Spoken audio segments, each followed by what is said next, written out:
Hello दोस्तों, स्वागत है आपका आपके अपने channel learn Hindi easy way with me पर।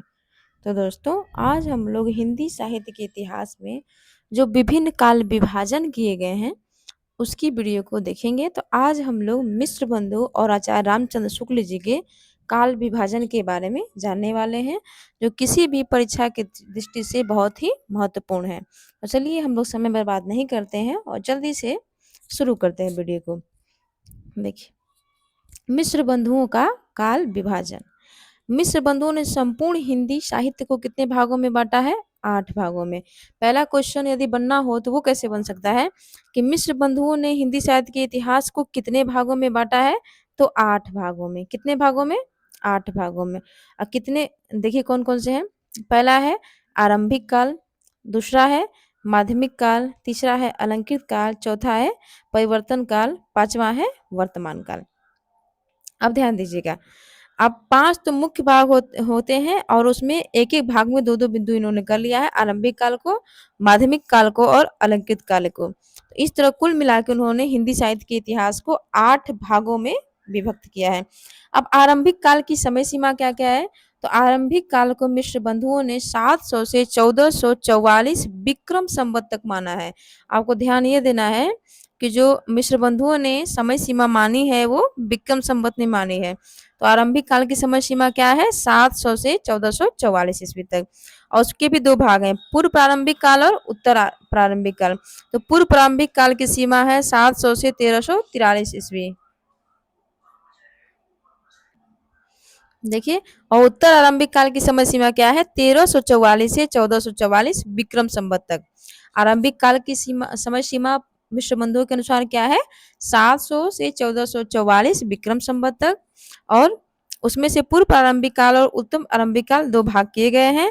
पूर्व प्रारंभिक काल की समय सीमा 700 से 1343 ईस्वी तक है। अब इसे एक बढ़ा दीजिए तो वो उत्तर मतलब होता है बाद में, तो एक बढ़ा के उत्तर वाले की शुरुआत होगी। तो 1344 से 1444 विक्रम संवत तक ये है आरंभिक काल की समय सीमा। अगला है माध्यमिक काल। माध्यमिक काल इन्होंने किसको कहा है? तो माध्यमिक काल इन्होंने भक्ति काल को कहा है। किसको कहा है? भक्ति काल को। अब क्वेश्चन ये भी बन सकता है कि किसने भक्ति काल को माध्यमिक काल कहा है? तो मिश्र बंधुओं ने। मिश्र बंधु और मश्र माध्यमिक। तो मिश्र बंधुओं ने माध्यमिक काल को क्या, किसको माध्यमिक काल कहा है? तो भक्ति काल को उन्होंने माध्यमिक काल कहा है। और इस माध्यमिक काल के भी उन्होंने दो भाग किए हैं। पहला है पूर्व माध्यमिक काल, दूसरा है प्रौढ़ माध्यमिक काल। पूर्व माध्यमिक काल की समय सीमा इन्होंने क्या मानी है? तो 1445 से 1560 विक्रम संवत तक। कितना? पूर्व प्रारंभिक काल की समय सीमा है 1445 विक्रम संवत से 1560 विक्रम संवत तक। और प्रौढ़, इसको उत्तर भी कह सकते हैं या प्रौढ़ भी। तो प्रौढ़ माध्यमिक काल की समय सीमा उन्होंने क्या मानी है? जो लास्ट उससे एक पहले बढ़ाइए, तो 1561 से 1680 विक्रम संवत तक इन्होंने क्या मानी है? प्रौढ़ माध्यमिक काल की समय सीमा मानी है। और अगला है अलंकृत काल। अलंकृत काल किसको, तो अगर क्वेश्चन ये बन सकता है किसने रीति काल को अलंकृत काल कहा? ये बहुत सारे एग्जामों में कई बार पूछा जा चुका है। तो मिश्र बंधुओं ने रीति काल को क्या कहा है? अलंकृत काल। किसको? रीति काल को। इसकी समय सीमा इन्होंने क्या रखी है? तो 1681 से 1889 विक्रम संवत तक। इसके भी दो भाग हैं, पूर्वालंकृत काल और उत्तरालंकृत काल। यानी पूर्व अलंकृत काल की समय सीमा इन्होंने 1681 से 1790 विक्रम तक। कहाँ से? 1681 से 1790 विक्रम संवत तक। और उत्तर अलंकृत काल तो 1791 से 1889 विक्रम संवत तक। अब अगला है परिवर्तन काल। तो परिवर्तन काल की समय सीमा इन्होंने क्या मानी है? तो परिवर्तन काल की समय सीमा मिश्र बंधुओं ने 1890 से 1925 विक्रम संवत मानी है। अगला है वर्तमान काल, जो हमारा आधुनिक काल है, इसी को मिश्र बंधुओं ने क्या कहा है? वर्तमान का है, वर्तमान काल का है। इसकी समझ में इन्होंने क्या मानी है? तो यहाँ पे 25 से खत्म हुआ है परिवर्तन काल, तो 26 से 1926 विक्रम संवत से लेकर आगे तक यानी अब तक की जो समय सीमा है वो मिश्र बंधुओं के अनुसार वर्तमान काल है। क्या है? वर्तमान काल। देखिए, अब है डॉक्टर नामोर सिंह ने, डॉक्टर नामोर सिंह ने ये क्या कहा है? उनके अनुसार कहा है मिश्र बंधु के काल विभाजन के बारे में, यह साहित्य इतिहास साहित्यिक पुनरुत्थान की लहर से प्रभावित प्रशंसनीय ग्रंथ है। अगर क्वेश्चन ये पूछे कि यह साहित्य इतिहास साहित्यिक पुनरुत्थान की लहर से प्रभावित प्रशंसनीय ग्रंथ है। ये कथन किसका है? तो किसका है? डॉक्टर नामवर सिंह का। अब ये जो हर किसी भी चीज में जो गुण होता है तो वहाँ किसी भी चीज में जहाँ गुण होता है वहां दोष भी होता है। तो मिश्र बंधुओं के काल विभाजन में जो गुण है तो वहां कुछ दोष भी माना गया है। पहला दोष इसका क्या है कि यह जो पद्धति है वो कालानुक्रमी पद्धति पर लिखा गया है। मिश्र बंधु का जो मिश्र बंधु विनोद है किस पद्धति पर लिखा गया है? कालानुक्रमी पद्धति पर लिखा गया है।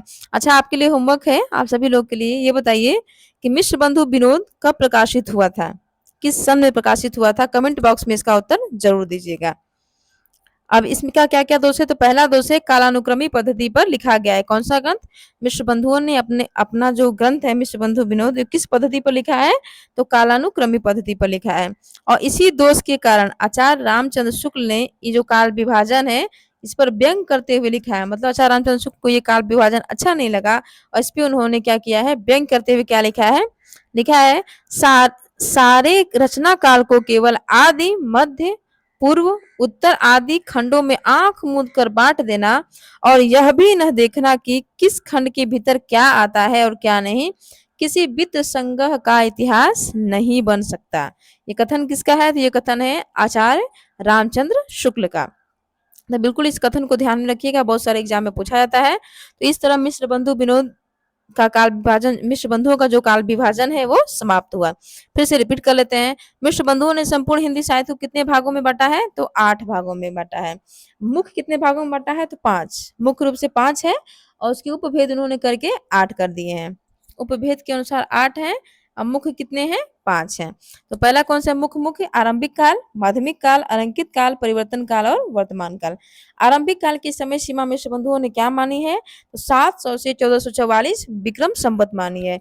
और माध्यमिक काल की क्या मानी है? तो 1445 से 1680 मांगी है। अलंकित काल यानी रीतिकाल, इसकी समय सीमा मिश्र बंधुओं ने क्या मानी है? तो 1681 से 1889 विक्रम संवत मांगी है।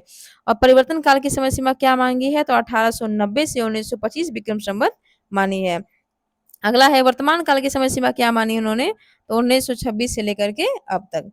और इनके इनके जो काल विभाजन की पद्धति है वो क्या रही है? वर्णानुक्रम पद्धति पर इनका आधारित है ग्रंथ। और इसी इनमें जो दोष है इसी कारण आचार्य रामचंद्र शुक्ल ने इस पर व्यंग किया है और क्या कहा है कि सारे रचना काल को केवल आदि, मध्य, पूर्व, उत्तर इत्यादि खंडों में आंख मूंद कर बांट देना और यह भी न देखना कि किस खंड के भीतर क्या आता है और क्या नहीं, किसी वित्त संग्रह का इतिहास नहीं बन सकता। यह कथन किसका है? आचार्य रामचंद्र शुक्ल का है। अब हम लोग आचार्य रामचंद्र शुक्ल के काल विभाजन के बारे में पढ़ते हैं। तो आचार्य रामचंद्र शुक्ल इन्होंने क्या लिखी? कौन सी पुस्तक लिखी है? हिंदी साहित्य का इतिहास। सबसे पहले वो हिंदी शब्द सागर की भूमिका में के रूप में हिंदी साहित्य का विकास नाम से। तो क्वेश्चन ये पूछ सकते हैं आचार्य रामचंद्र शुक्ल का हिंदी साहित्य का इतिहास कब प्रकाशित हुआ था? तो 1929 में प्रकाशित हुआ था। और सबसे पहले किसकी भूमिका में लिखा गया था? तो हिंदी शब्द सागर की भूमिका के रूप में लिखा गया था। और किस नाम से लिखा गया था? तो हिंदी साहित्य का विकास नाम से लिखा गया था। आचार्य रामचंद्र शुक्ल का हिंदी साहित्य का इतिहास जो 1929 में है, उन्होंने काल विभाजन को कितने भागों में बांटा है? हिंदी साहित्य के इतिहास को 4 भागों में बांटा है। कितने भागों में? 4 भागों में। अब आचार्य रामचंद्र शुक्ल का 1929 में पहली बार हिंदी साहित्य का इतिहास आया था और दूसरी बार कब आया था? परिवर्धित और परिमार्जित 1940 में आया था। उसके बाद अब तीसरा संस्करण भी आ चुका है जो कि पुनर्नवा नाम से है। किस नाम से है? पुनर्नवा 2025 में आ चुका है। ये इनका सबसे नवीनतम संस्करण है। और इसी हिंदी साहित्य के इतिहास 1929 में इन्होंने हिंदी साहित्य के इतिहास को 4 भागों में बांटा है। देखिए इन 4 भागों के नाम किस तरह हैं। पहला है आदिकाल, जिसको उन्होंने क्या कहा है? वीर गाथा काल। और उसकी समय सीमा क्या रखी है इन्होंने? संवत 1050 से 1375 विक्रम संवत तक। दूसरा है पूर्व मध्यकाल। पूर्व मध्यकाल जिसको इन्होंने भक्ति काल कहा है, उसकी समय सीमा इन्होंने 1375 से 1700 विक्रम संवत तक मानी है। और तीसरा है उत्तर मध्यकाल जिसको कि इन्होंने रीतिकाल कहा है, इसकी समय सीमा इन्होंने 1700 से 1900 विक्रम संवत तक मानी है। चौथा है आधुनिक काल। आधुनिक काल को इन्होंने गद्य काल कहा है और उसकी समय सीमा संवत 1900 विक्रम से अब तक मानी है। फिर से देखिए इंपॉर्टेंट तथ्य, आचार्य रामचंद्र शुक्ल का हिंदी साहित्य का इतिहास सबसे पहले किसकी भूमिका में था? तो हिंदी शब्द सागर की भूमिका था। किस नाम से था? तो हिंदी साहित्य का विकास नाम से था। किस सन में ये प्रकाशित हुआ था? तो सन 1929 में। किस माह में प्रकाशित हुआ था? तो जनवरी माह में प्रकाशित हुआ था। हिंदी साहित्य का इतिहास 1929 में रामचंद्र शुक्ल ने हिंदी साहित्य के इतिहास को मुख्य रूप से 4 भागों में बांटा है। क्या क्या? आदिकाल, इसको इन्होंने वीरगाथा काल भी कहा है, पूर्व मध्यकाल, भक्तिकाल, उत्तर मध्यकाल, रीतिकाल, आधुनिक काल और गद्यकाल। ठीक, आज की समय सीमा इन्होंने किसमें मानी है? विक्रम संवत में मानी है। 1050 से 1375 विक्रमी तक। पूर्व मध्यकाल यानी भक्ति काल की 1375 से 1700 विक्रमी तक।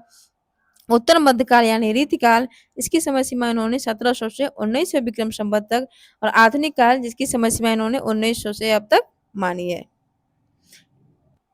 आचार्य रामचंद्र शुक्ल ने जो हिंदी साहित्य के इतिहास का जो चौथा पावदान था आधुनिक काल, जिसको इन्होंने गद्य काल कहा है, तो इसके अंतर्गत इन्होंने गद्य काल में 3 भाग उपभाग किए हैं। सबसे पहला कौन सा है? प्रथम उत्थान। ठीक, प्रथम उत्थान के इन्होंने क्या कहा है? भारतेंदु युग। भारतेंदु की इन्होंने क्या कहा है? प्रथम उत्थान, जिसकी समय सीमा इन्होंने 1868 से 1893 ईस्वी तक मानी है। यानी 1925 से 1950 विक्रम संवत तक प्रथम उत्थान की समय सीमा मांगी है। द्वितीय उत्थान, जिसको इन्होंने द्विवेदी युग कहा है, इसकी समय सीमा इन्होंने 1950 से 1975 विक्रम संवत मानी है। तृतीय उत्थान, जिसको इन्होंने छायावादी युग कहा है, और इसकी समय सीमा इन्होंने 1975 से विक्रम संवत से आगे मानी है। ठीक, अगर देखते हैं शुक्ल जी की जो काल विभाजन की पद्धति है, उसके 2 आधार हैं। किन किन आधारों पर शुक्ल जी ने अपना काल विभाजन किया है? तो पहला है प्रधान प्रवृत्ति, यानी उस समय में उस समाज में क्या क्या प्रधान प्रवृत्तियां थी। और दूसरा ग्रंथों की प्रसिद्धि। आचार्य रामचंद्र शुक्ल ने कुल 12 ग्रंथों के आधार पर आदिकाल को वीरगाथा नाम दिया था। उसमें से 4 कितनी थी? अपभ्रंश की थी, और बाकी 8 कितनी थी? देश भाषा काव्य की रचनाएं थी। और जिसे आलोचक आदिकाल कहते हैं, उसी आचार्य रामचंद्र शुक्ल ने वीरता की प्रवृत्ति को प्रधान मानते हुए इस काल का नाम क्या कर रख दिया था? वीर गाथा काल रख दिया था। अब वीर गाथा काल का पुनः इन्होंने 2 उपभाग कर दिया। पहले उपभाग में इन्होंने क्या किया? अपभ्रंश, और दूसरे को प्रकृताभास काल। और इसी प्रकार पूर्व मध्यकाल की इन्होंने भक्ति काल कर दिया, और उत्तर मध्यकाल की इन्होंने रीतिकाल, और आधुनिक काल को इन्होंने क्या कहा? गद्य काल कहा। शुक्ल जी ने संपूर्ण भक्ति काल के को 4 शाखाओं में बांटकर उसे दार्शनिक पृष्ठभूमि पर प्रतिष्ठित किया। समुच्चय भक्ति काल को पहले उन्होंने निर्गुण, फिर सगुण में विभेदित करना, और उसके बाद ज्ञानाश्रयी, प्रेमाश्रयी, और उसके बाद राम भक्ति और कृष्ण भक्ति शाखा में विभेदित करना शुक्ल जी के साहित्य अनुसंधान की एक नई विशेषता है। आचार्य रामचंद्र शुक्ल जी ने आदिकाल को जो वीरगाथा काल नाम दिया है, उसके पीछे 12 ग्रंथों की सहायता ली। कितनी? इन 12 ग्रंथों की सहायता ली थी। इन ग्रंथों में आरंभिक जो 8 रचनाएं हैं वो हिंदी की थी, और अंतिम जो 4 रचनाएं हैं वो किससे हैं? अपभ्रंश भाषा है। तो यहाँ से भी क्वेश्चन बन जाते हैं। अब देखिए कौन कौन सी जो प्रारंभिक 8 रचनाएं हैं वो किसकी हैं? हिंदी की। और बाद की जो रचनाएं हैं वो किसकी हैं? अपभ्रंश भाषा की। पहला है खुमार रासो, दलपति विजय की, बिसल देव रासो, नरपति नाल की, जयचंद्र प्रकाश भट्ट केदार, पृथ्वीराज रासो, चंद्र बरदाई की, जयमयंक जस चंद्रिका, मधुकर कवि की, परमाल रासो, जगनिक की, पहेलियां अमीर खुसरो की, पदावली विद्यापति की। और उसके बाद जो 4 रचनाएं बच रही हैं लास्ट की, हमीर रासो, विजयपाल रासो, कीर्तिलता और कीर्ति पताका, ये जो 4 रचनाएं हैं वो किसकी हैं? अपभ्रंश भाषा से संबंधित है।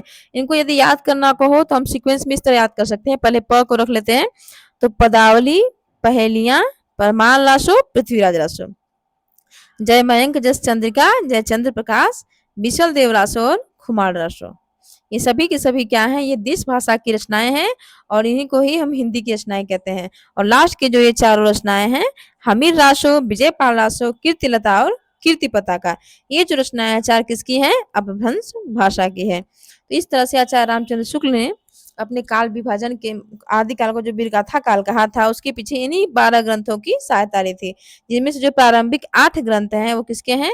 आप किसके हैं? हिंदी भाषा के यानी देश भाषा के।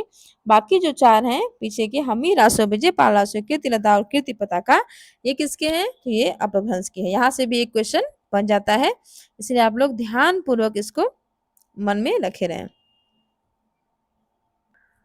फिर से आप लोग देख लीजिए, जो 12 रचनाएं थी, खुमार लासो किसकी है? खुमार लासो किसकी है? दलपति विजय की है, जो विक्रम संवत 1280 में लिखी गई थी। बिशल देवरासो नरपति नाल की है, जिसको जहाँ पे हिंदी में जो विरह की ये बिशल देवरासो नरपति नाल की ये वही रचना है जिसमें हिंदी में जो 12 मासा पद्धति का वर्णन होता है वो इस बिशल देव रचना से ही होता है। और जिसके नायक कौन है, नायिका कौन है, ये आप लोग कमेंट बॉक्स में जरूर बताएंगे। ठीक, वीडियो देखने के लिए धन्यवाद। यदि वीडियो पसंद आया हो तो प्लीज़ लाइक करें, शेयर करें और सब्सक्राइब करें। और आपको इस वीडियो में क्या कमी लगती है, जो बातें आपको समझ में नहीं आई हों, आप निसंकोच होकर कमेंट बॉक्स में लिख सकते हैं। आप सभी के सुझाव सादर आमंत्रित हैं। देखने के लिए धन्यवाद।